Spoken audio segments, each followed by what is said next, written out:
لسه لغايه النهارده بنفكر انا عايز ابني مهندس او دكتور. طب ما هي البلد محتاجه مهندس ولا دكتور ولا محتاجه مهن اخرى؟ يقول لك لا انا عايز يتقال لي يا ابن الدكتور يا ابو الدكتور. على فكره احنا لو سافرنا جوه هنحقق نجاحات اكتر ما بنسافر بره. بلدك فيها كل حاجه، فيها كل حاجه ممكن تخلينا ننجح، بس ما فيهاش اهم حاجه، ما فيهاش عقل جمعي. بمعنى احنا ما عندناش عقل جمعي، ما عندناش نظام الفكره اللي بنتجمع عليه. الحاجه تغلى نجري نشتريها.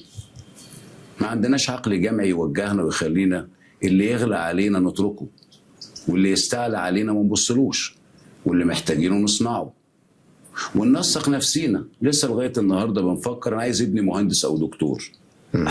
طب ما هي البلد محتاجه مهندس ولا دكتور ولا محتاجه مهن اخرى؟ يقول لك لا انا عايز يتقال لي يا ابن الدكتور يا ابو الدكتور او يا ابو المهندس. ما حدش فينا بيفكر بطريقه سويه وطنيه عشان احقق اللي انا عايزه في بلدي. كلنا بنحلم على فكره، كلنا بنتكلم عن مصر حلوه قوي ويا مصر بتعمليها ازاي، وكلنا بنتكلم كده. طب حياتك انت عملت ايه لمصر؟ هيطلع واحد يقول لي يا عم اسكت ده الغلاء الاسعار والبلد وما عملوش. ما انا عنصر اساسي في اللي فيه. عدم اختياري للاجود ما انا شاركت. عدم ان انا اعمل الحاجه الصح ما انا شاركت.